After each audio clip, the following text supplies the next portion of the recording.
روزے سے متعلق کچھ مزید احکامات. روزے کی رات میں تمہارے لیے اپنی عورتوں کے پاس جانا حلال کر دیا گیا. وہ تمہارے لیے لباس ہیں، تم ان کے لیے لباس ہو. سبحان اللہ. شوہر بیوی کا رشتہ، ایک دوسرے کا لباس. لباس کس لیے پہنتے ہیں آپ؟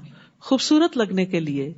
شادی کے بعد ایک عورت اور خوبصورت ہو جاتی ہے شوہر کے کمپینین شپ میں، اس کے ساتھ میں، لہٰذا اس لباس کو تار تار نہیں کرنا چاہیے، اسے داغدار نہیں کرنا چاہیے، اسے اتارنا نہیں چاہیے.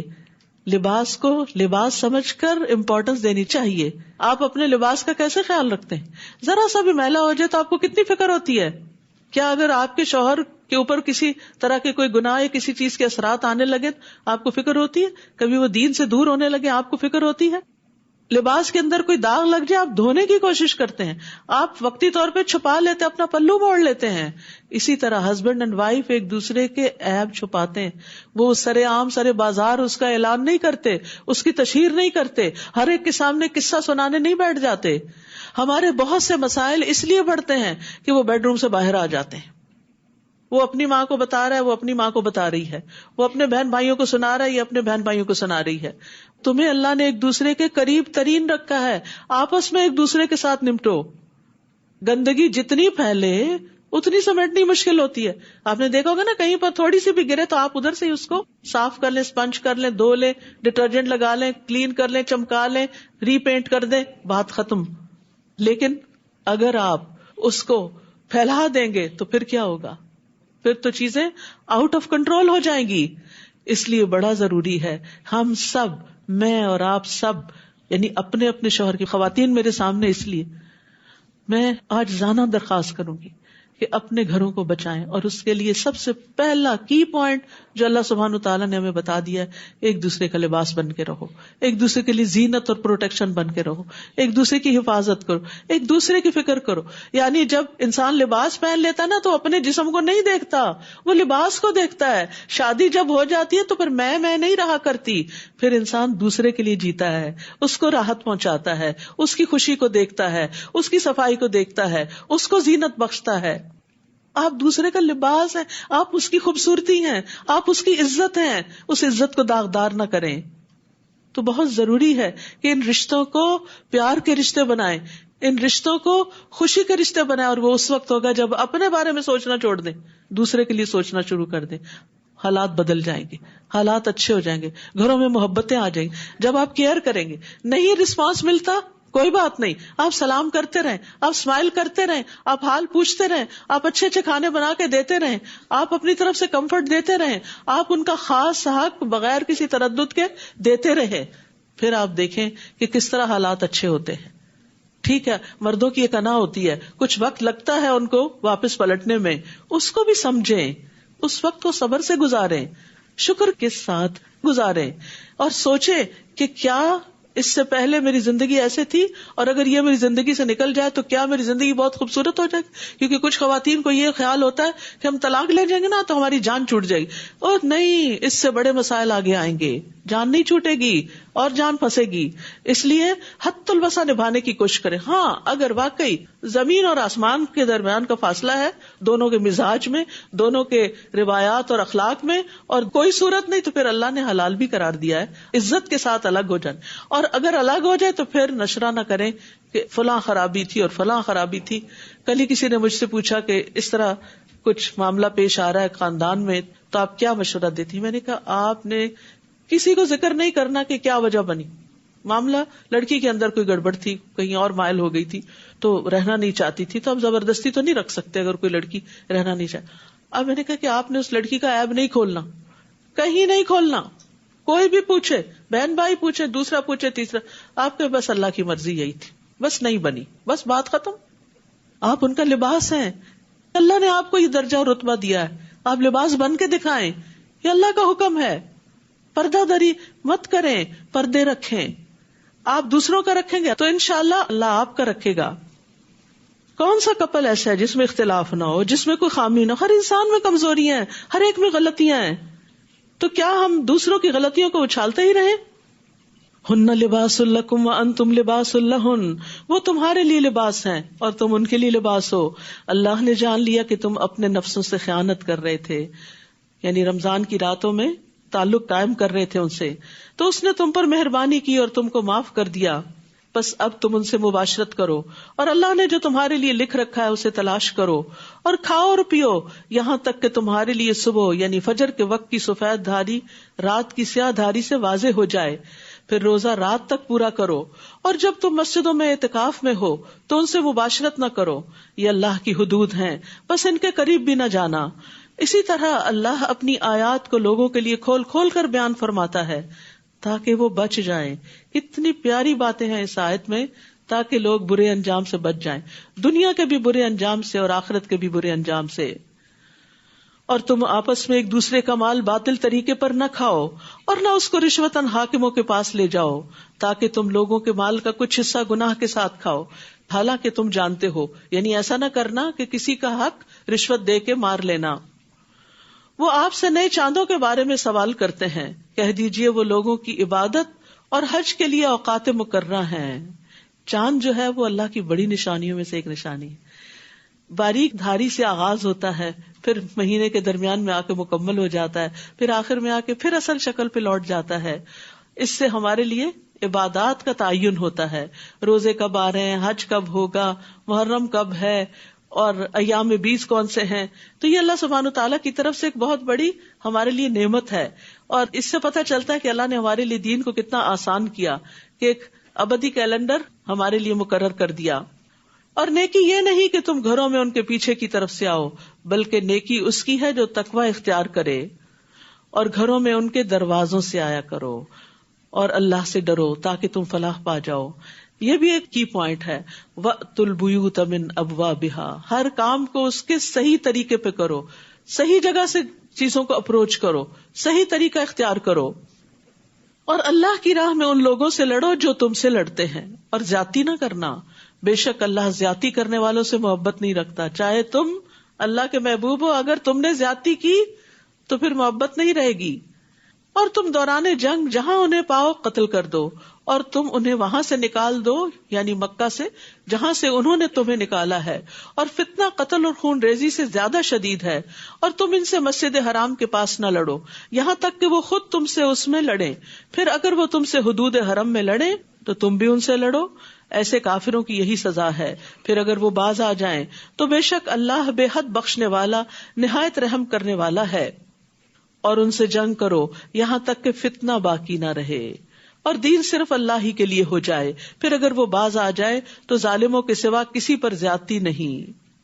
حرمت والا مہینہ حرمت والے مہینے کے بدلے میں ہے، اور حرمتوں کا بھی قصاص ہے، بس جو تم پر زیادتی کرے تو جیسی زیادتی وہ تم پر کرے ویسے ہی تم اس پر کرو، اور اللہ سے ڈرتے رہو، اور جان لو کہ اللہ متقین کے ساتھ ہے، تقوی والوں کے ساتھ ہے، تقوی والوں کو اللہ کی خاص معیت ملتی ہے۔ وَأَنفِقُوا فِي سَبِيلِ اللَّهِ، اور اللہ کی راہ میں خرچ کرو، اور اپنے ہاتھوں اپنے آپ کو ہلاکت میں نہ ڈالو، اور تم نیکی کرو، بے شک اللہ نیکی کرنے والوں سے محبت کرتا ہے۔ تو یاد رکھیے، رشتہ داروں کو دینا نیکی ہے، والدین پہ خرچ کرنا، یتیموں کو، مسکینوں کو، مسافروں کو، مختلف ضرورت مندوں کو دینا۔ اور یہاں ایک اور خرچ کی مد بتائی گئی، اور وہ ہے فی سبیل اللہ، اللہ کے راستے میں، اللہ کے دین کی تبلیغ کے لیے، اللہ کے دین کے دفاع کے لیے، اللہ کے دین کو پروموٹ کرنے کے لیے۔ عام طور پر ہم جب صدقہ خیرات کرتے ہیں، پیسہ نکالتے ہیں، تو ہم باقی چیزوں پہ تو خرچ کرتے رہتے ہیں، لیکن دین کی ترقی کے لیے، دینی اداروں کی مضبوطی کے لیے عموماً خرچ نہیں کرتے۔ تو یہاں پر اللہ تعالیٰ فرماتے ہیں اللہ کی راہ میں خرچ کرو، اور اپنے ہاتھوں اپنے آپ کو ہلاکت میں نہ ڈالو، کیونکہ دین ہے تو تم بچے ہوئے ہو، تمہاری حفاظت ہے، دین نہیں تو پھر ہلاکت ہے۔ اور احسان کے درجے میں یہ سب کچھ کرو، کیونکہ اللہ تعالیٰ محسنین سے محبت کرتا ہے۔ اور حج اور عمرے کو اللہ ہی کے لیے پورا کرو، خالصتاً اللہ کی رضا کے لیے۔ پھر اگر تم روک دیے جاؤ تو قربانی کے لیے جو میسر ہو کر دو، اور اپنے سر نہ منڈاؤ جب تک قربانی اپنے ٹھکانے پر نہ پہنچ جائے۔ پھر تم میں سے جو بیمار ہو یا اس کے سر میں کسی طرح کی تکلیف ہو اور وہ سر منڈوا لے تو روزے یا صدقے یا قربانی میں سے کوئی ایک فدیہ دے دے۔ پھر جب تم امن میں آ جاؤ تو جو کوئی حج کے دنوں تک عمرے کا فائدہ اٹھائے تو اسے جو قربانی میسر ہو وہ کر لے، اور پھر جو قربانی نہ پائے تو 3 دن کے روزے حج کے دوران اور 7 دن کے اس وقت رکھے جب تم گھروں کو واپس جاؤ۔ یہ پورے 10 ہیں، یہ حکم اس کے لیے ہے جس کے اہل و عیال مسجد حرام یعنی مکہ میں رہنے والے نہ ہوں، اور اللہ سے ڈرتے رہو اور جان لو کہ بے شک اللہ سخت سزا دینے والا ہے۔ پھر فرمایا الحج اشہر معلومات، حج کے مہینے معلوم ہیں یعنی مقرر ہیں، تو جو شخص ان مہینوں میں حج کو فرض کر لے تو حج کے دوران نہ کوئی بے حیائی کی بات کرے، نہ کوئی گناہ کرے، نہ لڑائی جھگڑا کرے، جو کہ بہت مشکل کام ہے۔ اکثر لوگ جو حج پہ جاتے ہیں حتیٰ کہ میاں بیوی بھی جھگڑنا شروع کر دیتے ہیں، یا پھر دوسری انتہا بہت ہی پیار محبت کی باتیں شروع کر دیتے ہیں۔ دونوں ہی منع ہے، نہ لڑائی جھگڑے کی اجازت ہے نہ ان باتوں کی اجازت ہے، بلکہ اب ساری توجہ کس کی طرف رکھو؟ اللہ کی طرف رکھو۔ اور نیکی میں سے جو کام بھی تم کرو گے اللہ اس کو جان لے گا، یعنی حج کا سفر نیکیوں کا سفر ہونا چاہیے، اس میں خوب خوب صدقہ خیرات کریں، طواف کریں، نوافل پڑھیں، قرآن پڑھیں۔ بعض علماء کہتے ہیں کہ جب مکہ میں داخل ہوں تو قرآن ختم کیے بغیر نہ نکلیں، تو اس طرح کے کچھ ٹارگٹ سیٹ کر کے جائیں اور وہ کر کے ہی واپس لوٹیں۔ اور تم زیادہ راہ لے لو، یعنی اپنے کھانے پینے کا سامان خرچہ وغیرہ لے کے جاؤ، بس بے شک بہترین زیادہ راہ تقویٰ ہے، اور اے عقل والو مجھ سے ڈرتے رہو، واتقون، تقویٰ اختیار کرو۔ تم پر کچھ گناہ نہیں کہ حج کے دوران اپنے رب کا فضل تلاش کرو، پھر جب تم عرفات سے لوٹو تو مشعر حرام یعنی مزدلفہ کے پاس اللہ کا ذکر کرو، اور اس کا ذکر ایسے کرو جس طرح اس نے تمہیں ہدایت دی ہے، یعنی اس کی ہدایات کے مطابق ذکر بھی کرنا ہے۔ چونکہ ذکر بھی ایک عبادت ہے نا، تو اس میں بھی انوویشن نہیں ہونی چاہیے کہ من مانے طریقوں سے ذکر کیا جائے۔ اور بے شک تم لوگ اس سے قبل یقیناً گمراہوں میں سے تھے، یعنی اللہ تعالیٰ کی دی ہوئی ہدایات ہر موقع پر۔ پھر جہاں سے لوگ واپس لوٹیں وہیں سے تم بھی واپس لوٹو، یعنی عرفات تک جاؤ، کیونکہ قریش کے سردار اپنی شان کے خلاف سمجھتے تھے آگے جانا، یہ عوام کے لیے ہے، ہم اسپیشل لوگ ہیں۔ حج میں کوئی اسپیشل نہیں ہوتا، سارے ہی اللہ کے دربار میں ایک جیسا لباس پہن کے حاضر ہوتے ہیں۔ اللہ کے ہاں سب سے بڑا VIP کون ہے؟ ان اکرمکم عند اللہ اتقاکم، جس کے اندر تقوی زیادہ ہے اس کا حج زیادہ بہترین ہے، وہ زیادہ قریب ہے اللہ کے۔ اور اللہ سے بخشش مانگو۔ حج کے موقع پر سب سے زیادہ جس چیز کی فکر ہونی چاہیے وہ کیا؟ کہ ہمارے گناہ معاف ہو جائیں۔ بے شک اللہ بے حد بخشنے والا، نہایت رحم کرنے والا ہے۔ پھر جب تم اپنے حج کے مناسک پورے کر چکو تو اللہ کو یاد کرو جس طرح اپنے باپ دادا کو یاد کیا کرتے تھے، بلکہ اس سے بھی زیادہ یاد کرنا۔ پھر لوگوں میں سے بعض ایسے ہیں جو کہتے ہیں کہ اے ہمارے رب ہمیں دنیا میں بھلائی دے اور اس کے لیے آخرت میں کوئی حصہ نہیں۔ یاد رکھیے حج کے موقع پر صرف دنیا مانگنے مت جائیں، صرف دنیا کے لیے دعائیں نہ کریں ورنہ آخرت نہ ہاتھ سے چھٹ جائے۔ تو حج کے موقع پر بھی کیا کرنا چاہیے؟ وَمِنْهُمْ مَن يَقُولُ رَبَّنَا آتِنَا فِي الدُّنْيَا حَسَنَةً وَفِي الْآخِرَةِ حَسَنَةً وَقِنَا عَذَابَ النَّارِ۔ اور ان میں سے بعض ایسے ہیں جو کہتے ہیں اے ہمارے رب ہمیں دنیا میں بھی بھلائی عطا فرما، صحت، عافیت، ایمان، تقوی، توکل، اللہ کی محبت، رحمت، رغبت کی طرف متوجہ ہونا، اور آخرت میں بھی بھلائی، بخشش، اللہ کا دیدار، جنت الفردوس، محمد صلی اللہ علیہ وسلم کی صحبت، اور ہمیں آگ کے عذاب سے بچا، آگ سے بچا کے جنت میں لے جا، آگ میں نہ جائیں۔ نبی صلی اللہ علیہ وسلم یہ دعا کثرت سے مانگا کرتے تھے کیونکہ اس سے دنیا اور آخرت کی ساری بھلائیاں اکٹھی ہو جاتی ہیں۔ اولئک لہم نصیب مما کسبوا واللہ سریع الحساب، یہی وہ لوگ ہیں جن کے لیے حصہ ہے اس میں سے جو انہوں نے کمایا، اور اللہ بہت جلد حساب لینے والا ہے۔ تو ہر ایک کو کیا ملے گا؟ اس کی کمائی کا حصہ۔ جو محنت کریں گے، جتنی بھاگ دوڑ کریں گے، جتنی دعائیں مانگیں گے، جتنی کوششیں کریں گے، اتنا حصہ پائیں گے۔ وَاذْكُرُوا اللَّهَ فِي أَيَّامٍ مَّعْدُودَاتٍ، اور گنتی کے چند دنوں یعنی ایام تشریق میں اللہ کا ذکر کرو۔ پھر جو کوئی ان 2 دنوں میں واپسی کی جلدی کرے تو اس پر کچھ گناہ نہیں، اور جس نے تاخیر کی تو اس پر بھی کچھ گناہ نہیں، بشرطے کہ وہ اللہ سے ڈرے۔ اصل چیز ہے تقوی۔ ہم ظاہری اعمال کو زیادہ اہمیت دیتے ہیں، تقوی بھول جاتے ہیں۔ یہاں فرمایا کوئی بات نہیں، اگر مجبوراً 2 دن کے بعد مینا سے نکلنا پڑے تو نکل جاؤ، لیکن اصل چیز جو دیکھی جائے گی وہ تمہارے دل ہیں۔ اللہ سبحانہ وتعالی اعمال اور دلوں کو دیکھتا ہے، وہ شکلوں اور مالوں کو نہیں دیکھتا۔ اور تم اللہ سے ڈرتے رہو اور جان لو بے شک تم سب اس کے پاس اکٹھے کیے جاؤ گے۔ اور لوگوں میں سے کوئی ایسا ہے جس کی گفتگو دنیا کی زندگی میں آپ کو بہت بھلی لگتی ہے، اور جو اس کے دل میں ہے وہ اس پر اللہ کو گواہ بناتا ہے، حالانکہ وہ سخت جھگڑالو ہے. یعنی کچھ لوگ بڑی خوبصورت باتیں کرتے ہیں، لیکن جب ان کا کسی سے معاملہ ہوتا ہے تو لڑائی جھگڑے پہ اتر آتے ہیں. یعنی وہ اچھی اچھی باتیں کر کے کیا چاہتے ہیں، لوگ بس سنتے ہی رہیں، کوئی آبجیکشن نہ کرے، کوئی سوال نہ کرے، کوئی اعتراض نہ کرے، اور اگر ذرا سا بھی کوئی کر دے تو لڑ پڑتے ہیں. اس کیریکٹر سے بھی بچنے کی ضرورت ہے. دیکھیے سائیکالوجی کی اصطلاح میں ایموشنل لیکس کہتے ہیں اس کو. یعنی کچھ لوگوں کی ایموشنل لیکس ہوتی ہیں. ایموشنل لیکس کیا ہے کہ آپ کچھ چیزوں کے بارے میں بہت سینسیٹیو ہوتے ہیں. جب کوئی آپ کو وہ خاص بات کہہ دے تو آپ کے ایموشنل ٹریگر ہو جاتے ہیں اور آپ ریئیکشنری ہو جاتے ہیں. تو اول تو یہ کہ اپنی ویکنیسز بتائیں نا کسی کو، اور اگر پتا بھی ہے تو اپنے آپ کو کنٹرول کرنے کی کوشش کریں. مثلا اگر آپ کو کوئی کہے آپ تو ہر وقت طنزیہ باتیں کرتے رہتے، تو یہ کہنے کی بجائے میں نے کب طنزیہ بات کی، تمہیں کہاں سے لگا، بتاؤ مجھے، اور لڑائی شروع کر دے انسان. اور دوسرا رویہ کیا، اچھا اوکے میں ٹھیک کرنے کی کوشش کروں گی. چوائس ہے نا آپ کے پاس، آپ کس طرح کا ری ایکشن شو کرتے ہیں. یعنی ایموشنل ہونا یا نہ ہونا آپ کے اپنے ہاتھ میں ہے، اور اگر آپ ہو گئے اور آپ کے منہ سے اور غلط باتیں نکل آئی، آپ ہی کا نقصان ہے، لڑائی بڑھ جائے گی. وہ آگ کبھی بھڑکی ہی تھی کہ آپ نے اس پہ فیول ڈال کے اس کو بہت بڑا کر دیا. تو بہت سے فساد، بہت سی لڑائیاں جھگڑے، چاہے دوستوں میں ہو، چاہے خاندان ایکسٹینڈیڈ فیملی میں ہو، چاہے اپنے گھر کے اندر ہو، چاہے ہسبینڈ کے ساتھ ہو. آپ دیکھیں کہ ہسبینڈ کی کون کون سی بات آپ کو اچھی نہیں لگتی، نوٹ کر کے رکھیں، اور کس کس بات میں آپ ایک دم چلا اٹھتے ہیں اور ایک دم پلٹ کے جواب دیتے ہیں اور ایک دم چیخ پڑتے ہیں. وہ آپ کی ویکنیسز ہیں دراصل. ان کی جو غلطی ہے وہ اپنی جگہ، لیکن یہ آپ کی کمزوریاں ہیں. وہ ہوتا ہے نا جسم کا جو مسل استعمال نہ کیا جائے، اگر بھول کے کوئی ہاتھ لگا دے تو آپ چلا اٹھتے ہیں کہ یہ کیا کیا تم نے. وہ کہ اللہ توبہ میں نے تو ابھی ہاتھ ہی لگایا تھا تمہیں.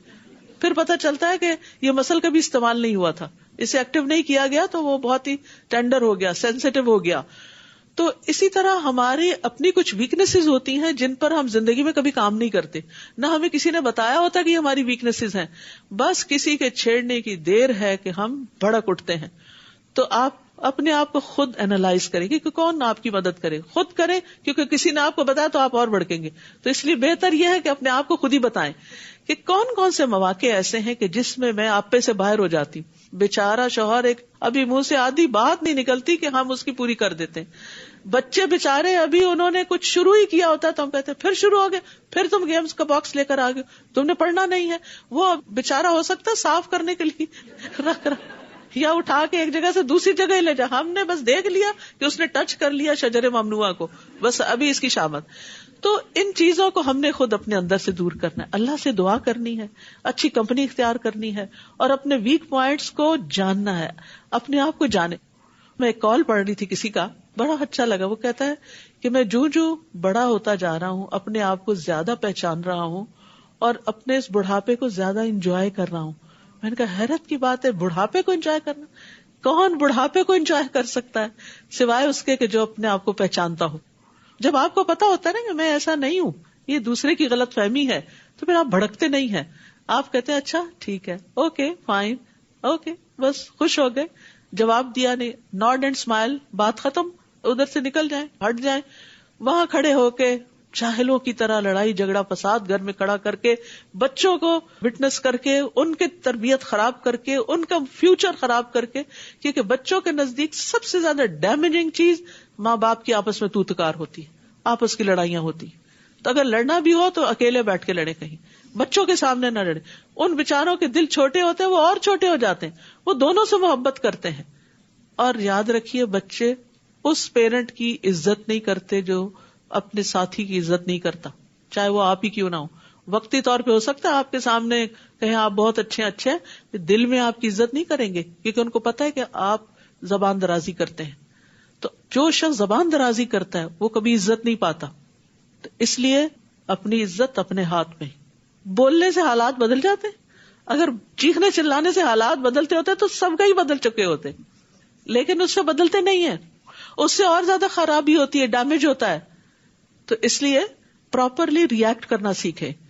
تو یہاں پر اللہ تعالیٰ فرماتے ہیں کوئی ایسا ہے جس کی گفتگو دنیا کی زندگی میں آپ کو بڑی اچھی لگی، ویسے بڑی خوبصورت باتیں کرتا ہے.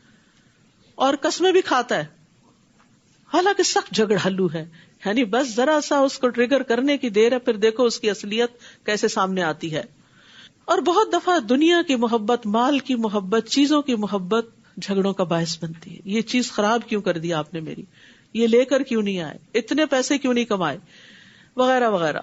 تو بہت سی لڑائیاں جو ہیں وہ صرف دنیا کی محبت کی وجہ سے، مال کی محبت کی وجہ سے ہوتی ہیں.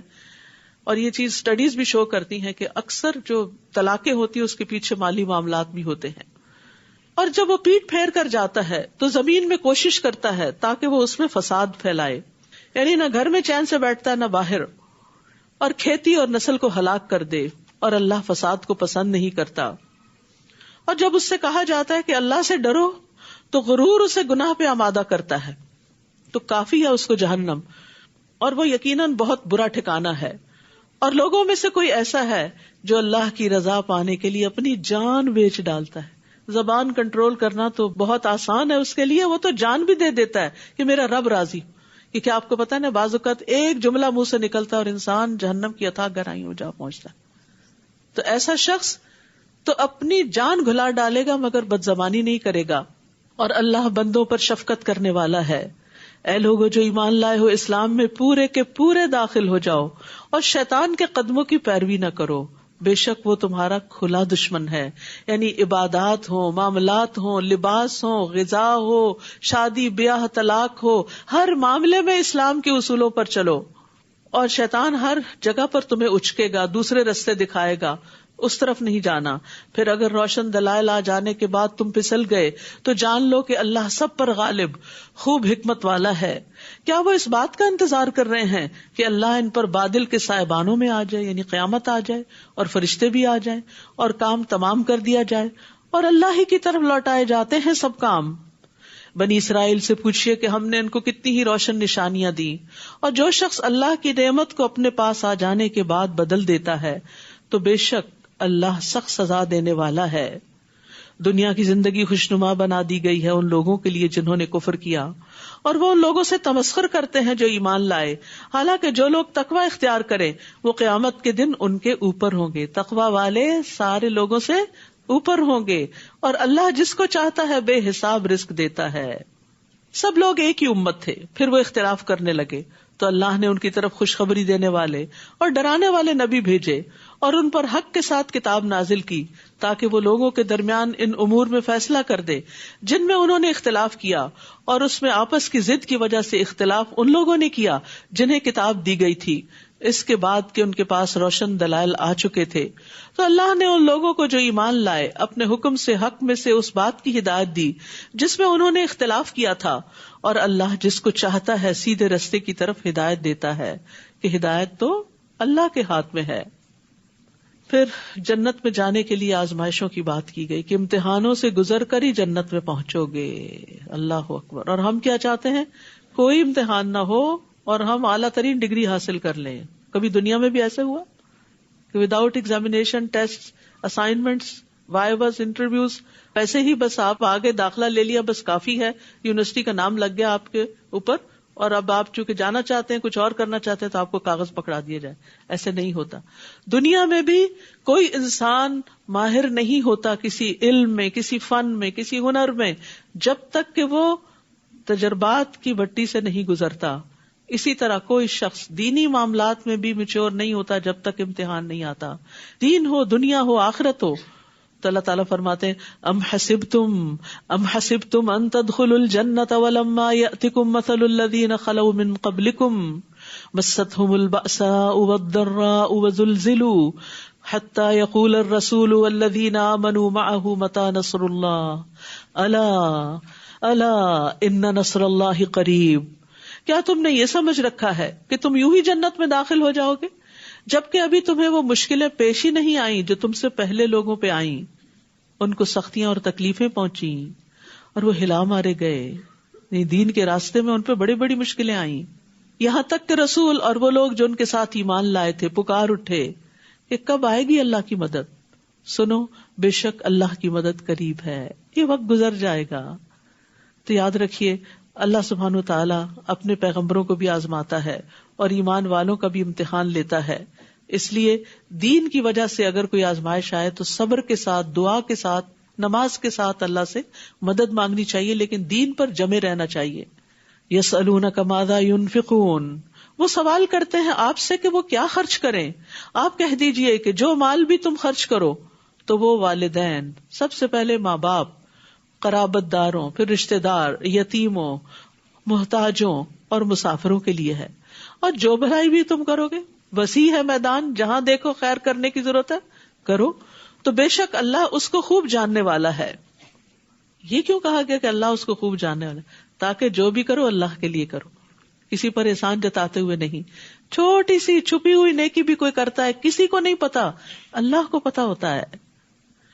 پھر فرمایا کتب علیکم القتال، تم پر اللہ کے راستے میں لڑنا فرض کر دیا گیا. وَهُوَ كُرْهٌ لَكُمْ، اور وہ تمہیں ناگوار ہے. وَعَسَىٰ أَن تَكْرَهُوا شَيْئًا وَهُوَ خَيْرٌ لَكُمْ، ہو سکتا ہے کسی چیز کو تم ناپسند کرو اور وہی تمہارے لیے اچھی ہو. سبحان اللہ. جو یہ آیت سمجھ جائے اس کی زندگی آسان ہو جائے. لسٹ بنائیے ان چیزوں کی جو آپ کو سخت ناپسند ہیں، چاہے وہ لوگ ہیں، چاہے وہ کام ہیں، چاہے وہ چیزیں ہیں. جو چیزیں زندگی میں اچھی نہیں لگتی کہ وہ ہر وقت ہمیں ٹارچر کرتی رہتی ہیں نا. اور پھر سوچنا شروع کیجیے اس میں کیا خیر ہے، اس میں کیا خیر ہے، اس میں کیا بھلائی. موت کو زندگی کے درجے پہ لا کے سوچیے. پازیٹو تھنکنگ، بالکل الٹ دیکھیے، اس کا عکس دیکھیے کہ یہ میری زندگی میں کیوں ہے، یہ مشکل کیوں آ گئی، یہ امتحان کیوں آ گیا، یہ ناپسندیدہ چیز کیوں پیش آ گئی، اور اس کے آنے سے میری اصلاح کتنی ہوئی، میری تربیت اور میرا تجربہ اور میرے اندر نکھار کتنا آیا، اور پھر اس پر میرے لیے اجر کی کتنی بشارت ہے، مجھے اس کے بدلے میں ملے گا کیا اگر میں نے اس کو برداشت کر لیا. اور ہو سکتا ہے کسی چیز کو تم ناپسند کرو اور وہی تمہارے لیے اچھی ہو، اور ہو سکتا ہے کوئی چیز تمہیں اچھی لگے اور وہی تمہارے لیے بری ہو. وہ بہت دفعہ ایسا ہوتا ہے. بہت چاہتوں کے ساتھ کوئی لڑکی پسند آتی ہے، لمبی چوڑی خواریوں کے بعد، اور پھر اس کے بعد انجام کیا ہوتا ہے. بہت دفعہ تجربوں میں ایسی چیزیں دیکھی گئی ہیں. تو کبھی ایسا بھی ہوتا ہے جو چیز پسند آتی ہے وہ مل نہیں پاتی، یا آپ کے پاس پیسے نہیں کہ وہ گھر خرید سکے، یا آپ کی صحت اجازت نہیں دیتی کہ کوئی جاب کر سکے. تو کئی چیزیں دل کو بڑی اچھی لگتی ہیں لیکن آپ کر نہیں پاتے یا آپ کو ملتی نہیں. تو اس پر حسرتیں نہ کریں، اس پر غم نہ کرتے رہیں، اس پہ دکھی نہ رہیں، اس پر پریشان نہ ہوں، بلکہ اسی میں خیر سمجھیں کہ ہو سکتا ہے یہ میرے لیے اچھی نہ ہو. بظاہر اچھی ہے کیونکہ ہر چمکنے والی چیز سونا نہیں ہوتی. واللہ یعلم وانتم لا تعلمون، اور اللہ جانتا ہے اور تم نہیں جانتے. تو یہ اللہ کا فیصلہ، یہ تقدیر ہے، تقدیر کو ایکسپٹ کرو. ومن یؤمن باللہ یہد قلبہ، جو اللہ پر ایمان لے آتا ہے اللہ اس کے دل کو ہدایت دے دیتا، اللہ اس کے دل کو ٹھہرا دیتا ہے. کوئی چیز اچھی ہو گئی خوش ہو گئے، کوئی نہیں اچھی ہوئی تکلیف میں آئے، اس میں بھی خیر ہے، اس میں بھی خیر ہے، یہ میرے رب کا فیصلہ ہے. یاد رکھیے جب کوئی چیز ہو جاتی ہے نا جو اچھی نہیں لگتی، سب سے پہلی چیز اسے تقدیر کا حصہ سمجھ کے، اللہ کا فیصلہ سمجھ کے راضی ہو جائے، اسے ایکسپٹ کر لیں. اب یہ ہو گئی ہے، کوئی اسپیشل بچہ پیدا ہو گیا ہے کسی گھر میں، اب یہ ہو گیا ہے، اب اس کو کہیں پھینک کے تو نہیں آ سکتا، اب اسے ایکسپٹ کر لیں، یہ ہو گیا. اب نیکسٹ سوچیں کہ اس کے ساتھ ڈیل کیسے کرنا ہے، اس کو آگے کیسے بڑھانا ہے. کئی بچے ہوتے ہیں سلو لرنرز ہوتے ہیں، کئی بچے بہت زیادہ ہائپر ہوتے ہیں، یعنی کسی کا ٹیسٹ اولاد میں، کسی کا شوہر میں، کسی کا مال میں، کسی کا کسی اور انسان یا کسی کام کی شکل میں ہے. تو اسے ایکسپٹ کر لے کہ یہ تو ایسا ہی ہے، اس نے تو سیدھا نہیں ہونا، یہ تو ایسا ہی ہے. اب یہ دیکھنا ہے کہ اس کے ساتھ مجھے کیسے چلنا ہے کہ میرے لیے زندگی آسان ہو جائے. اس کو اکوموڈیٹ کریں، اس کے ساتھ ایڈجسٹمنٹس کریں. جب نئے دانت لگواتے ہیں نا، فلنگ کرواتے ہیں، تو پھر شروع میں تو کیا لگتی ہے، اچھی نہیں لگتی، کیوں ہوا یہ، کاش میں میٹھا نہ کھاتی، کاش ایسا نہ ہوتا، کاش کیویٹی نہ بنتی. وہ کاش سے تو کچھ نہیں ہونے والا، جو ہونا تھا ہو گیا. اب یہ ہے کہ اس کے ساتھ مجھے کس طرح چلنا ہے، اس کی ایڈجسٹمنٹ کیسے کرنی. تو اس کے لیے ایکسپٹ کر لیں کہ یہ اب انڈو نہیں ہونے والا، یہ تو ایسا ہی رہے گا. اب مجھے اپنے آپ کو بدلنا ہے. بعض اوقات حالات نہیں بدلتے، خود کو بدلا جاتا ہے. خود کو بدلنا سیکھیں حالات کے مطابق، لیکن اللہ کی رضا کے مطابق. حالات کے مطابق یہ نہیں کہ نافرمانیاں شروع کر دیں. اور یہ سب کچھ اللہ کے اذن سے ہوا. جادو ہوا تو اللہ کے اذن سے، نظر لگی تو اللہ کے اذن سے، بیماری آئی تو اللہ کے اذن سے. تو اللہ نے اس سے نکلنے کا راستہ بھی بتایا، وہ بھی جانے، اس سے نکلے بھی، محنت بھی کریں اور پھر اس کے ساتھ جینا بھی سیکھیں. اگر وہ محنت اور کوشش کے باوجود زندگی سے نہیں نکلتا تو یاد رکھیے ہر مصیبت کے اندر نعمت چھپی ہوئی ہے. ہر مصیبت گناہوں کا کفارہ ہوتی ہے، صبر پر اجر ملتا ہے. خوشی ملنا بھی نعمت اور تکلیف آنا بھی نعمت، دونوں ہی نعمتیں ہوتی ہیں. مومن دونوں حالتوں میں خیر کماتا ہے، کبھی شکر کرتا ہے اور کبھی صبر کرتا ہے، کبھی شکر کرتا ہے اور کبھی صبر کرتا ہے، کبھی شکر کرتا ہے اور کبھی صبر کرتا ہے، کبھی شکر کرتا ہے اور کبھی صبر کرتا ہے، کبھی شکر کرتا ہے اور کبھی صبر کرتا ہے، کبھی شکر کرتا ہے اور کبھی صبر کرتا ہے، کبھی شکر کرتا ہے اور کبھی صبر کرتا ہے، کبھی شکر کرتا ہے اور کبھی صبر کرتا ہے، کبھی شکر کرتا ہے اور کبھی صبر کرتا ہے، کبھی شکر کرتا ہے اور کبھی صبر کرتا ہے، کبھی شکر کرتا ہے اور کبھی صبر کرتا ہے، کبھی شکر کرتا ہے اور کبھی صبر کرتا ہے، کبھی شکر کرتا ہے اور کبھی صبر کرتا ہے، کبھی شکر کرتا ہے اور کبھی صبر کرتا ہے، کبھی شکر کرتا ہے اور کبھی صبر کرتا ہے، کبھی شکر کرتا ہے اور کبھی صبر کرتا ہے، کبھی شکر کرتا ہے اور کبھی صبر کرتا ہے، کبھی شکر کرتا ہے اور کبھی صبر کرتا ہے، کبھی شکر کرتا ہے اور کبھی صبر کرتا ہے، کبھی شکر. پھر فرمایا وہ آپ سے حرمت والے مہینے میں لڑائی کرنے کے بارے میں سوال کرتے ہیں، کہہ دیجئے ان میں لڑائی کرنا بہت بڑا گناہ ہے، اور اللہ کے راستے سے روکنا اور اس سے کفر کرنا اور مسجد حرام سے روکنا اور اس کے رہنے والوں کو اس میں سے نکال دینا اللہ کے نزدیک اس سے بھی بڑا گناہ ہے، اور فتنہ قتل سے بھی کہیں بڑھ کر ہے، اور یہ لوگ ہمیشہ تم سے لڑتے رہیں گے یہاں تک کہ اگر وہ استطاعت رکھتے ہوں تو تمہیں تمہارے دین سے پھیر دیں. اور جو کوئی تم میں سے اپنے دین سے پھر گیا پھر مر گیا اس حال میں کہ وہ کافر ہے تو ایسے لوگوں کے اعمال دنیا اور آخرت میں ضائع ہو گئے. مرتد کی سزا بتائی جا رہی ہے. جو شخص دین سے باہر نکل جائے، ایمان سے خارج ہو جائے، اس کے اعمال ضائع، چاہے وہ حافظ قرآن ہو، چاہے وہ نمازیں پڑھتا اور پڑھاتا رہا ہو، چاہے وہ دین کا کوئی بہت بڑا امام ہو. ہم دوسروں کے بارے میں سوچنے سے پہلے اپنے بارے میں سوچیں کہ یا اللہ تو ہمارے دلوں کو سلامت رکھنا، ہمیں استقامت دینا. ربنا لا تزغ قلوبنا بعد اذ ہدیتنا، ہمیں اپنے دین پر جما دے. رضیت باللہ ربا وبالاسلام دینا وبمحمد نبیا، کیونکہ دین سے نکلنا سارے اعمال برباد کر دیتا ہے اور پھر انجام بڑا بھیانک ہے. فرمایا یہی لوگ آگ کے ساتھی ہیں، وہ اس میں ہمیشہ رہنے والے ہیں. اللہ تعالیٰ یہ نہیں دیکھا گا پہلے یہ دین پر تھے، وہ یہ دیکھے گا ان کا انجام اختتام کس پہ ہوا. تو اللہ ہم سب کا خاتمہ ایمان پر کرے. بے شک وہ لوگ جو ایمان لائے اور انہوں نے ہجرت کی اور اللہ کے راستے میں جہاد کیا، وہی اللہ کی رحمت کی امید رکھتے ہیں، اور اللہ بے حد بخشنے والا نہایت رحم کرنے والا ہے. وہ سوال کرتے ہیں آپ سے شراب اور جوئے کے بارے میں، آپ کہہ دیجئے کہ ان دونوں میں بڑا گناہ ہے. کچھ لوگ کہتے ہیں کہاں لکھا ہے شراب حرام ہے، یہ کیا لکھا ہوا ہے گناہ؟ تو گناہ کا کام حلال ہوتا ہے، اور لوگوں کے لیے کچھ فائدے بھی ہیں، اور ان دونوں کا گناہ زیادہ بڑا ہے ان دونوں کے فائدے سے. تو لاٹری کے بارے میں بھی بات کی جا رہی ہے، جوئے کے بارے میں بھی کہ وہ بھی حرام ہے. اور وہ سوال کرتے ہیں آپ سے کہ وہ کیا خرچ کرے، کہہ دیجئے جو ضرورت سے زائد ہو، جو ایکسٹرا ہو. اس طرح اللہ تمہارے لیے اپنے احکام کھول کھول کر بیان کرتا ہے تاکہ تم غور و فکر کرو دنیا اور آخرت کے معاملات میں.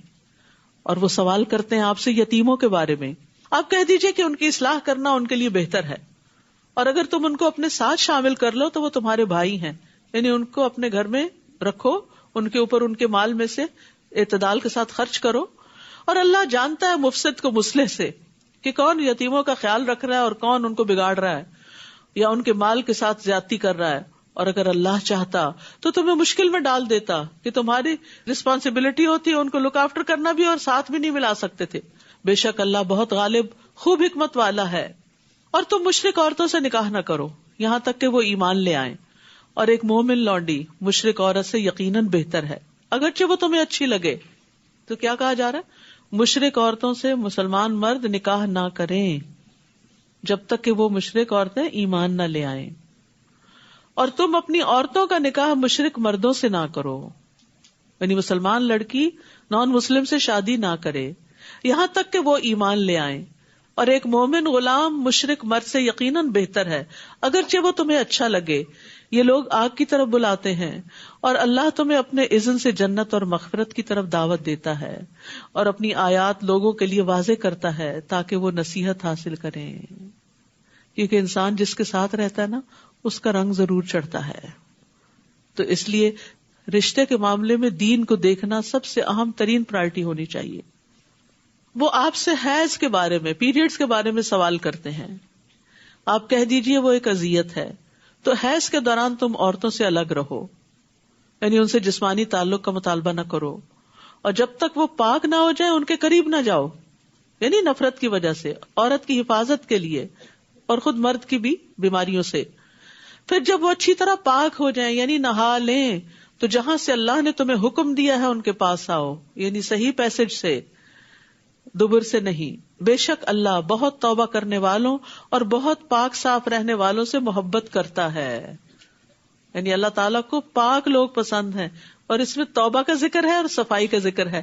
توبہ دلوں کی پاکیزگی، گناہوں سے پاکیزگی ہے، اور پاکی صفائی ظاہری صفائی ہے، یعنی ظاہر میں بھی صاف رہو اور باطن میں بھی صاف رہو۔ عبادت کس چیز کا نام ہے؟ ظاہر باطن میں اقوال اور افعال سب اللہ کی مرضی کے مطابق ہوں۔ نساؤکم حرث لکم، تمہاری بیویاں، تمہاری عورتیں تمہاری کھیتی ہیں۔ کھیت دیکھ کر انسان کا دل خوش ہو جاتا ہے۔ آپ اپنے گارڈن میں جاتے ہیں، کیسا لگتا ہے؟ آج صبح ہی میری نظر گھاس پہ پڑی تو میں حیران ہوگی کہ اتنی جلدی اتنا گرین، یعنی ذرا سی ہوا لگی ہے، ذرا سی بارش آئی ہے اور زمین نے اپنے رنگ دکھانا شروع کر دی، دیکھ کے دل خوش ہو جاتا ہے۔ تو بہت سی عورتیں اس کو بڑا مائنڈ کرتے ہیں، ہمیں کھیتی کیوں کہا گیا؟ نہیں بھائی، وہ تو سب سے زیادہ قیمتی چیز، گھر میں سے سب سے خوبصورت حصہ کون سا ہوتا ہے، اور کون سا گھر زیادہ مہنگا ہوتا ہے؟ جس میں گارڈن ہو، یارڈ ہو یا نہیں، اور جس یارڈ میں اور بھی پھل پھول والے درخت ہوں وہ اور بھی زیادہ قیمتی ہوتا ہے۔ تو عورتوں کو اللہ تعالیٰ نے بہت قیمتی اور بارونق اور خوبصورت چیز سے تشبیہ دی ہے، اور ساتھ ہی یہ کہا کہ تم اپنی کھیتی میں جس طرح چاہو آؤ، یعنی جب چاہو ان سے تعلق قائم کرو اور ان کو دیکھ کے خوش ہو، ان سے خوشی حاصل کرو، ان سے سکون حاصل کرو۔ عورت کو اللہ نے شوہر کے، مرد کی تسکین کے لیے، خوشی کے لیے پیدا کیا۔ اس کا یہ مطلب نہیں وہ خود خوش نہیں ہوتی، جب وہ دوسرے کو خوش کرتی ہے تو خود بھی خوش ہوتی، یعنی یہ صرف مرد کی ضرورت نہیں ہے کہ اس کے پاس ایک عورت ہو، عورت کی بھی ضرورت ہے کہ اس کے ساتھ ایک مضبوط سہارا ہو مرد کی شکل میں، جو اس کو پروٹیکشن دے، کیونکہ مرد کا رول تھوڑا سا فرق ہے۔ مرد کے لیے عورت کے اندر اور طرح کی اٹریکشن ہے، عورت کے اندر مرد کے لیے اور طرح کی اٹریکشن۔ ہم اس کو برابری کے اصول پہ لینا شروع کر دیتے ہیں، جس کے نتیجے میں ہم مشکل میں پڑ جاتے ہیں۔ یعنی مرد اور نگاہ سے عورت کو دیکھتا ہے، عورت دوسری نگاہ سے دیکھتی ہے، لہٰذا دونوں ایک دوسرے کے حقوق ادا کریں۔ آگے اس کی تفصیل مزید بھی آئے گی۔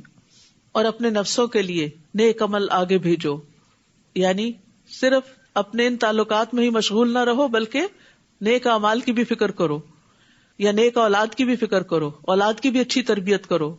اور تم اللہ سے ڈرو اور جان لو کہ یقیناً تم اس سے ملاقات کرنے والے ہو، اور مومنوں کو خوشخبری دے دیجئے۔ اور تم اللہ کو اپنی قسموں کے لیے آڑ نہ بناؤ کہ تم نیکی نہیں کرو گے اور تقوی اختیار نہیں کرو گے، اور لوگوں کے درمیان صلح نہیں کراؤ گے، اور اللہ خوب سننے والا، خوب جاننے والا، یعنی غلط باتوں پر قسمیں مت کھاؤ۔ اللہ تمہاری قسموں میں سے لغو پر تمہارا مواخذہ نہیں کرے گا، لیکن وہ اس پر مواخذہ کرے گا جو تم نے دل کے ارادے سے کیا، اور اللہ بہت بخشنے والا، بہت حلم والا ہے۔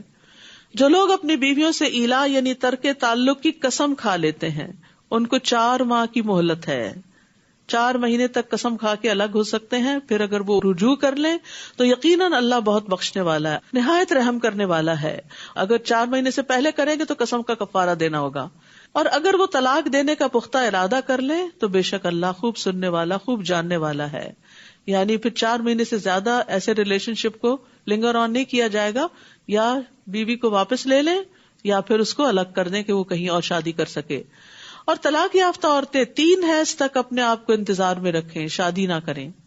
اور اگر وہ اللہ اور یوم آخرت پر ایمان رکھتی ہیں تو ان کے لیے یہ حلال نہیں کہ اللہ نے ان کے رحموں میں جو پیدا کیا ہو اسے چھپائیں۔ یعنی اصل مقصد کیا ہے اس عدت کا طلاق یافتہ عورت کے لیے؟ کہ استبراء رحم ہو، پتہ چل جائے کہ کوئی بچہ تو نہیں پیٹ میں، کیونکہ بچہ اسی کا ہے کہ جس سے وہ حاملہ ہوئی ہے۔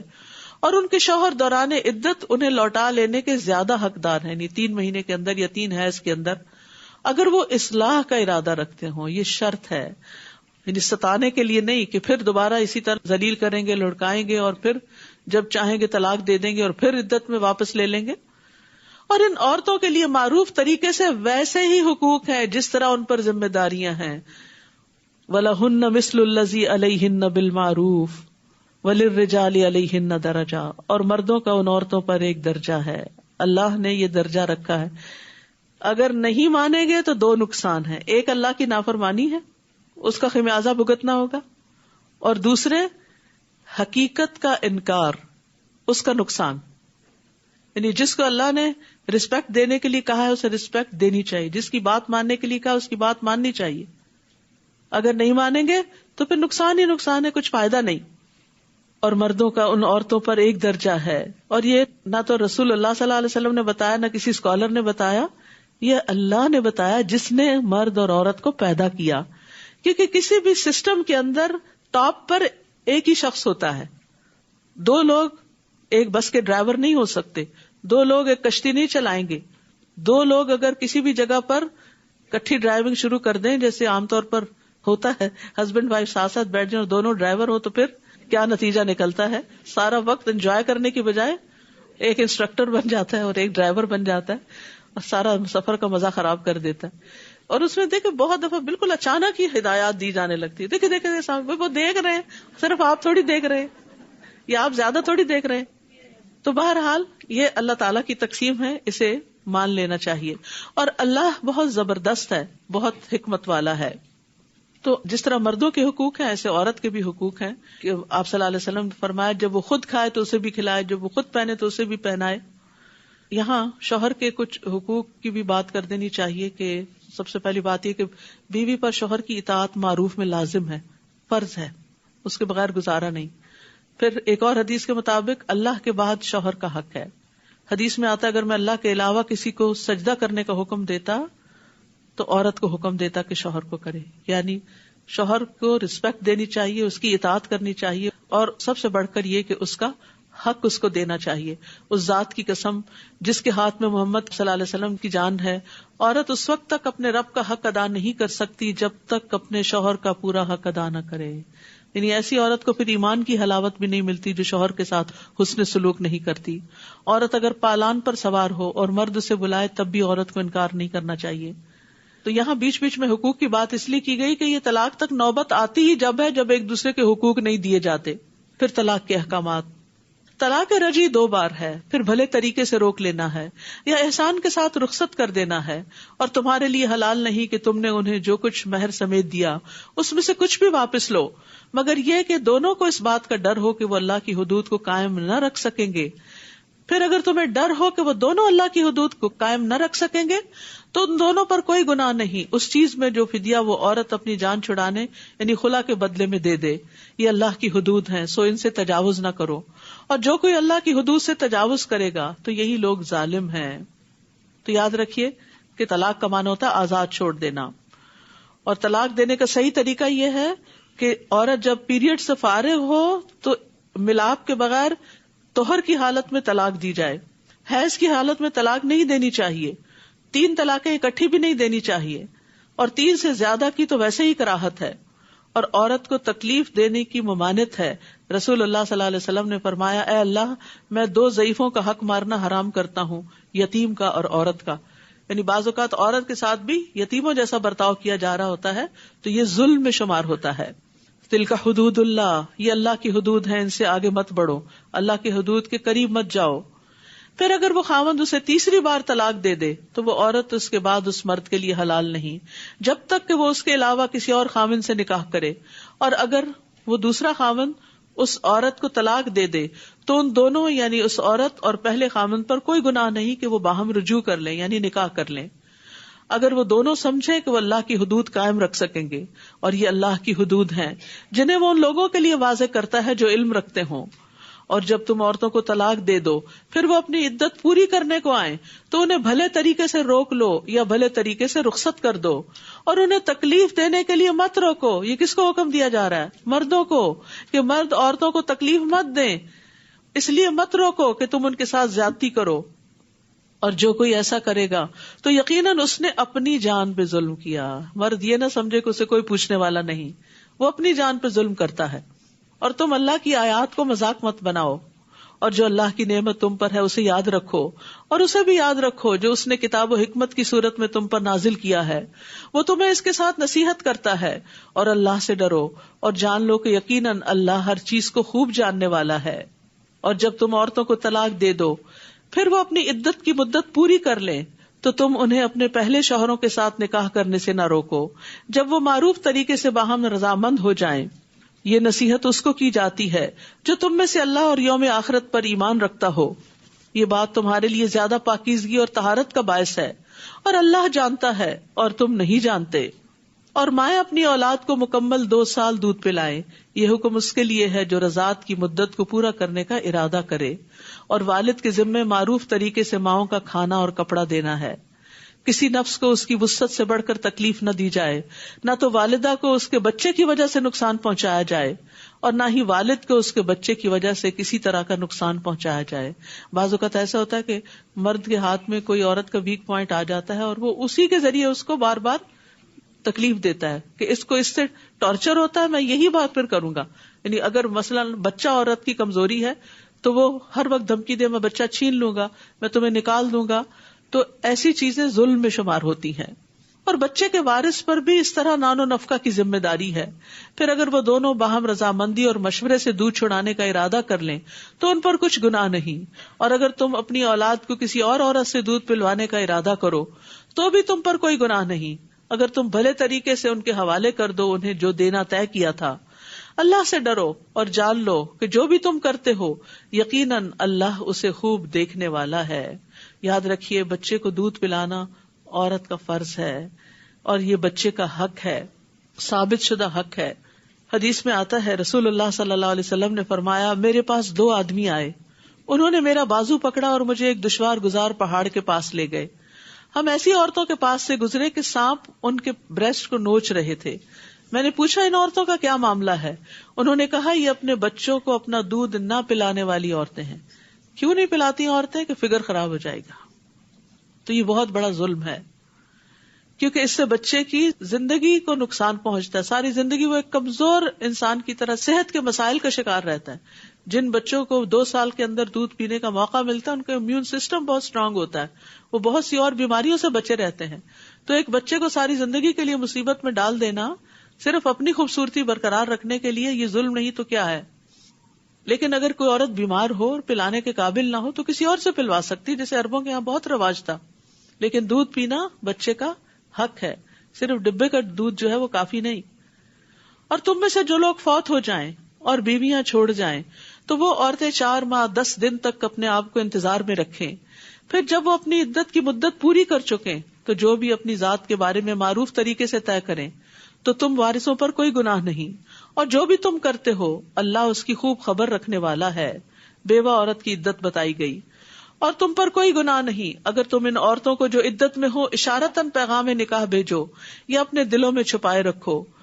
یعنی عدت میں نکاح نہیں ہو سکتا لیکن اشارتاً بات ہو سکتی ہے. اللہ جانتا ہے کہ یقیناً تم ان کا ذکر ضرور کرو گے، لیکن تم ان عورتوں سے نکاح کا خفیہ وعدہ نہ کرو سوائے اس کے کہ تم کوئی بھلی بات کہو، یعنی کوئی معروف طریقے سے اشارتاً کنایتاً کچھ پیغام بھیج دو.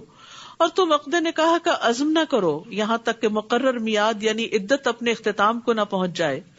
اور جان لو کہ یقیناً اللہ جانتا ہے جو تمہارے دلوں میں ہے، لہذا اس سے ڈرو اور جان لو کہ بے شک اللہ بہت بخشنے والا بہت بردبار ہے.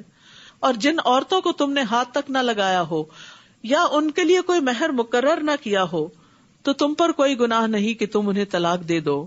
ہاں تم انہیں مال و متاع دو، وسعت والا اپنی وسعت کے مطابق اور تنگ دست اپنی حیثیت کے مطابق دے. بھلے طریقے سے فائدہ پہنچانا ہے. احسان کا رویہ اختیار کرنے والوں پر ان عورتوں کا یہ حق ہے. اور اگر تم ان منکوحہ عورتوں کو ہاتھ لگانے سے پہلے طلاق دے دو اور تم نے ان کے لیے مہر بھی مقرر کر دیا تو مقررہ مہر کا آدھا حصہ ادا کرنا ہوگا، مگر یہ کہ وہ عورتیں مہر معاف کر دیں یا وہ شخص یعنی مرد معاف کر دے جس کے ہاتھ میں نکاح کی گرہ ہے. اور اگر تم معاف کر دو تو یہ تقویٰ کے زیادہ قریب ہے. معاف کرنے سے انسان متقی بنتا ہے. اور تم آپس میں احسان کرنا نہ بھولو. بڑا ہی پیارا جملہ ہے یہ. وَلَا تَنْسَوُا الْفَضْلَ بَيْنَكُمْ.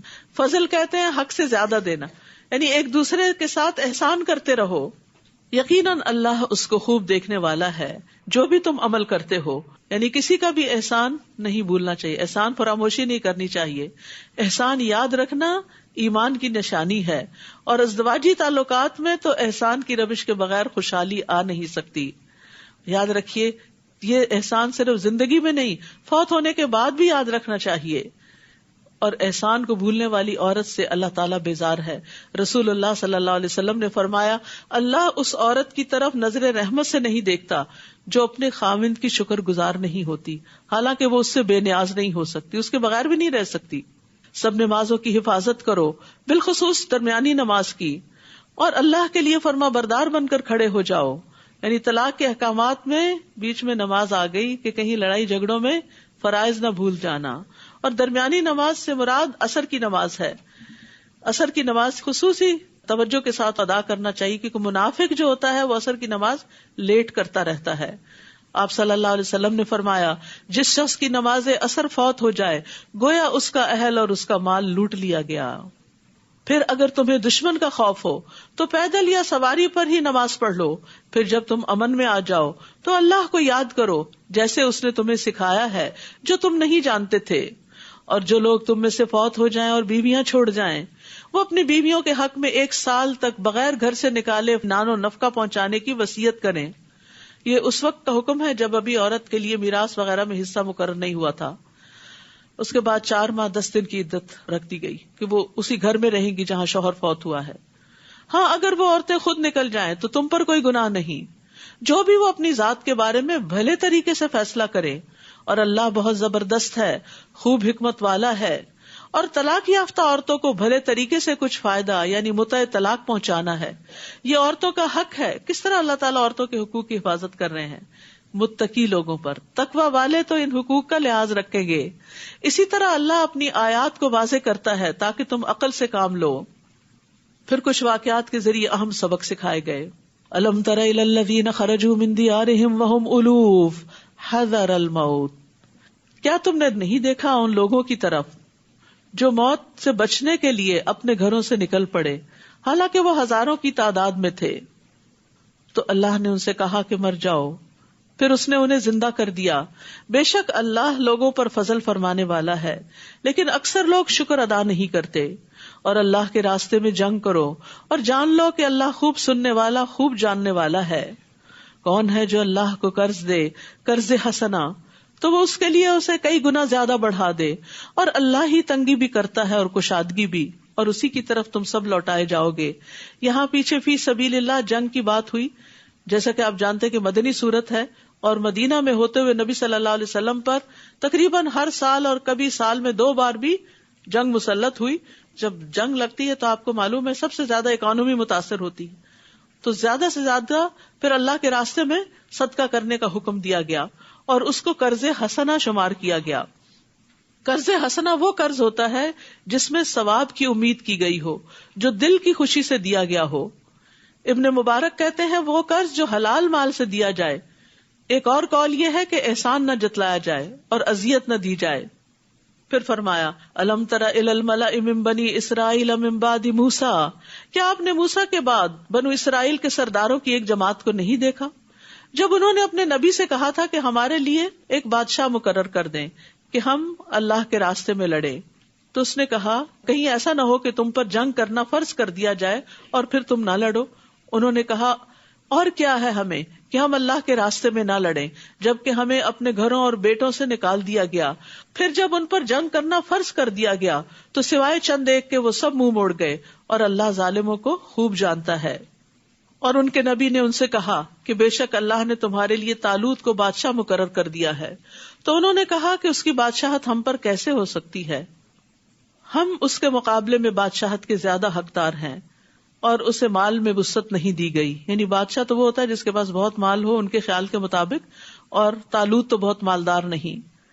فرمایا بے شک اللہ نے اس کو چن لیا ہے تم پر، اور علم و جسم کے اعتبار سے زیادہ وسعت دی ہے، اور اللہ جسے چاہتا ہے اپنا ملک عطا کرتا ہے، اور اللہ وسعت والا خوب جاننے والا ہے۔ ہمارے دین میں منصب کی چاہت کی ممانعت ہے، خود سے کوئی عہدہ نہیں مانگنا چاہیے، اگر مل جائے تو اللہ سے مدد مانگنی چاہیے، اور اس کے ذریعے اللہ سے قریب ہونا چاہیے، نہ کہ دور۔ جب کوئی اتھارٹی ہاتھ آ گئی تو انسان اپنے آپ کو بڑی چیز سمجھے اور اللہ کا حق مار دے۔ پھر اسی طرح اس آیت سے بھی پتہ چلتا ہے کہ علم والوں کو بغیر علم والوں پر فضیلت حاصل ہے۔ اللہ نے طالوت کو کس بنا پہ چنا؟ میرٹ کیا تھا کہ اس کا علم زیادہ ہے، دوسرا میرٹ کیا تھا؟ جسمانی اعتبار سے مضبوط ہے۔ تو لیڈرشپ میں دونوں چیزیں ہونی چاہیے، جسمانی قوت بھی، یعنی اس اعتبار سے کہ وہ کام کرنے کی اہلیت رکھتا ہو، اور اس کے ساتھ ساتھ جو کام اس کو دیا جا رہا ہے وہ کام کرنا بھی آتا ہو۔ وقال لهم نبیہم، اور ان کے نبی نے ان سے کہا کہ اس کی بادشاہت کی علامت یہ ہوگی کہ تمہارے پاس وہ تابوت واپس آ جائے گا جس میں تمہارے رب کی طرف سے تسکین بھی ہے، اور آل موسیٰ اور آل ہارون کے چھوڑے ہوئے بقیہ جات بھی ہیں جسے فرشتے اٹھائے ہوئے ہوں گے، یقیناً اس میں تمہارے لیے ایک نشانی ہے اگر تم ایمان لانے والے ہو۔ یہ آیت جو ہے یہ آیت سکینت کہلاتی ہے۔ فیہ سکینتن، سکینت وہ اطمینان ہوتا ہے جو اللہ اپنے بندوں کے دلوں میں ڈالتا ہے۔ سکینت انسان کو سکون اور وقار پر ابھارتی ہے، یعنی انسان کے اندر ایک وقار اور ٹھہراؤ آ جاتا ہے۔ خوف کے وقت انسان کے دل کو مضبوطی دیتی ہے، تو فتنے اس کو ہلا نہیں سکتے، آزمائشیں اس پر اثر انداز نہیں ہوتی، غم اس کو نہیں گلاتے، انسان کا ایمان اور یقین اور بڑھ جاتا ہے۔ تو ابن قیم رحمہ اللہ سکینت کے مرتبے کی شرح کرتے ہوئے کہتے ہیں کہ یہ اللہ کے عطا کیے گئے رتبوں میں سے ایک رتبہ ہے کہ جس کو اللہ سکینت عطا کر دے۔ یہ رتبہ انسان کی ذاتی محنت اور کسب کی وجہ سے نہیں ہوتا۔ تو قرآن مجید میں 6 مقامات پر سکینت کا ذکر ہے، ایک سورۃ البقرہ میں، 2 بار سورۃ التوبہ میں، اور 3 بار سورۃ الفتح میں، جن کو آیات سکینت کہا جاتا ہے۔ جب انسان ان آیات کو سنتا ہے یا پڑھتا ہے تو شیطانی حملوں اور بیماریوں سے نجات پاتا ہے۔ ابن قیم کہتے ہیں کہ ابن تیمیہ رحمہ اللہ پر جب معاملات شدت اختیار کر جاتے تو وہ سکینت والی آیات پڑھتے، اور میں نے ان کو ایک بہت عظیم واقعہ بیان کرتے ہوئے سنا جو ان کو بیماری میں پیش آیا۔ یہ عقلیں اس کو برداشت کرنے سے عاجز آ جاتی ہیں۔ یہ شیطانی روحوں سے جنگ کرنے اور ان کا مقابلہ کرنے کا واقعہ ہے کہ جب ان کی قوت کمزور پڑ گئی تو ان کے سامنے شیطانی روحیں ظاہر ہو گئیں۔ یعنی جنات بھی جب ہی پوزیس کرتے ہیں جب انسان ویک فیل کرتا ہے۔ وہ کہتے ہیں جب معاملہ مجھ پہ بہت شدت اختیار کر گیا تو میں نے اپنے رشتہ داروں، اپنے ارد گرد والوں سے کہا مجھ پر سکینت والی آیات پڑھو، پھر وہ حالت مجھ سے ختم کر دی گئی اور میں بیٹھ گیا اور مجھے کوئی بیماری نہ رہی۔ تو کسی بھی پریشانی کے وقت ان آیات کو پڑھنا جو ہے یہ دل کے سکون کا باعث ہے، یہ بے قراری اور بے چینی، اینگزائٹی کو دور کرتی ہیں، ایمان میں اضافے کا باعث ہوتی ہیں۔ آیات کے نمبر نوٹ کر لیجئے، سورۃ البقرہ کی 248، التوبہ 26، التوبہ 40، الفتح 4، الفتح 18، الفتح 26۔ فلما فصل طالوت بالجنود، پھر جب طالوت لشکروں کو ساتھ لے کر نکلا، کہنے لگا بے شک اللہ تمہیں ایک نہر کے ساتھ آزمائے گا، تو جس نے اس میں سے پی لیا وہ مجھ سے نہیں، جو اس کو نہیں پیے گا وہ مجھ سے ہے، سوائے اس کے جو چلو بھر کر اپنے ہاتھ سے پی لے۔ تو ان سب نے اس کو پی لیا سوائے چند ایک کے۔ پھر جب انہوں نے اس کو پار کر لیا تو وہ لوگ جو اس کے ساتھ ایمان لائے کہنے لگے آج ہم میں جالوت اور اس کے لشکر کا مقابلہ کرنے کی کوئی طاقت نہیں۔ تو ان لوگوں نے جنہیں اس بات کا یقین تھا کہ وہ اللہ سے ملاقات کریں گے کہنے لگے کتنی ہی بار ایسا ہوا کہ چھوٹی جماعت بڑی جماعت پر اللہ کے اذن سے غالب آ گئی، اور اللہ صبر کرنے والوں کے ساتھ ہے۔ اور جب وہ جالوت اور اس کے لشکروں کے مقابل ہوئے تو کہنے لگے اے ہمارے رب ہم پر صبر انڈیل دے اور ہمارے قدم جما دے اور اس کافر قوم کے مقابلے پر ہماری مدد فرما۔ فہزموہم بإذن اللہ، اور انہوں نے اللہ کے اذن سے ان کو شکست دے دی، اور داؤد علیہ السلام نے جالوت کو قتل کر دیا، اور اللہ نے اس کو بادشاہت اور حکمت عطا کی اور اس کو اس میں سے جو چاہا سکھایا۔ اور اگر اللہ بعض لوگوں کو بعض کے ذریعے زمین سے نہ ہٹائے تو زمین میں فساد پھیل جائے، لیکن اللہ جہان والوں پر فضل فرمانے والا ہے۔ یعنی اللہ سبحانہ تعالیٰ اپنے بندوں کی خود حفاظت فرماتا ہے، اپنے بندوں کا دفاع کرتا ہے، ظالموں کو ظلم سے روکتا ہے، ورنہ اگر ظالموں کو کھلی چھٹی دے دی جائے تو وہ حدیں پار کر جائیں. تو یہ اللہ تعالیٰ کا ایک طریقہ ہے کہ جالوت اور اس کا لشکر بہت مضبوط تھے، لیکن اللہ نے ایک چھوٹی سی جماعت کے ذریعے ان کو ختم کر دیا اور مومنوں کو سکینت عطا کی اور مومنوں کو کامیابی عطا کی. تو کامیابی کا معیار زیادہ اسباب پر نہیں ہوتا، ایمان پر ہوتا ہے، اور اس کے بعد انسان کس طرح اللہ کے حکم کے مطابق محنت کرتا ہے اور تیاری کرتا ہے. تلک آیات اللہ نتلوها علیک بالحق وانک لمن المرسلین، یہ اللہ کی آیات ہے جنہیں ہم آپ پر حق کے ساتھ پڑھتے ہیں اور یقیناً آپ رسولوں میں سے ہیں. وآخر دعوانا ان الحمد للہ رب العالمین. سبحانک اللہم وبحمدک اشہد ان لا الہ الا انت استغفرک واتوب الیک. السلام علیکم ورحمۃ اللہ وبرکاتہ.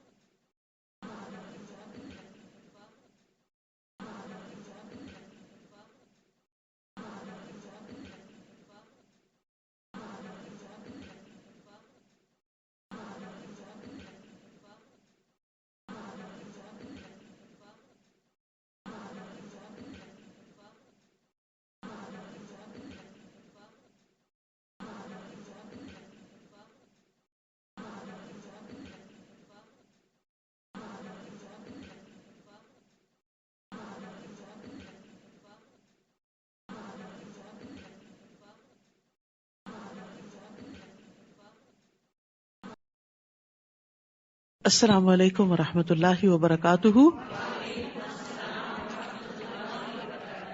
کیا حال ہے سب کا؟ آپ کو پارکنگ بہت دور ملتی ہوگی، تھک جاتے ہوں گے بھاگ بھاگ کے، لیکن میں آپ لوگوں پہ رش کرتی ہوں. میں جب دیکھتی ہوں دور دور سے چل چل کے آ رہے ہوتے ہیں تو میں سوچتی ہوں کہ ایک ایک قدم پر درجے بلند ہو رہے ہیں. اور یہ رستے اگرچہ دور ہو جائیں، اگرچہ مشکل ہو جائیں، لیکن من سلک طریقا یلتمس فیہ علما سہل اللہ لہ طریقا الی الجنہ، جو ایسے رستے پر چلتا ہے جس سے علم حاصل کرے، اللہ سبحانہ وتعالیٰ اس کے لیے جنت کا راستہ آسان کر دیتے ہیں. آپ کو معلوم ہے نا کہ جنت کا راستہ مشقتوں سے بھرا ہوا ہے، یہ تو سب کو معلوم ہے کہ مشکل راستہ ہے، لیکن منزل بہت اچھی ہے، بہت خوبصورت ہے. اسی طرح دنیا میں بھی یہ مجلسیں جو ہیں، جب ان میں اللہ کا ذکر ہوتا ہے تو دلوں کو ایک خاص اطمینان اور سکینت محسوس ہوتی ہے، تو وہ بھی ایک عجب طرح کی راحت ہوتی ہے. تو جو مشقت کر کے آپ پہنچتے ہیں تو پھر ایک راحت پاتے ہیں دنیا میں بھی، اور اسی طرح ان مشقتوں کا انجام جو ہے آخرت میں بھی اللہ سبحانہ وتعالیٰ سے امید رکھتے ہیں کہ بہت بہترین ہو. اللہ تعالیٰ آپ سب کو بہترین جزائے خیر عطا کرے جو اتنی محنت کر کے اور اتنی کوشش کے ساتھ یہاں پر حاضر ہو رہے ہیں. اللہ تعالیٰ ہم سب سے اس کو قبول فرمائے. کل کون سی بات آپ کو یاد رہی؟ جی، یعنی زندگی تبدیلیوں کا نام ہے، زندگی میں تبدیلیاں آتی ہی رہیں گی.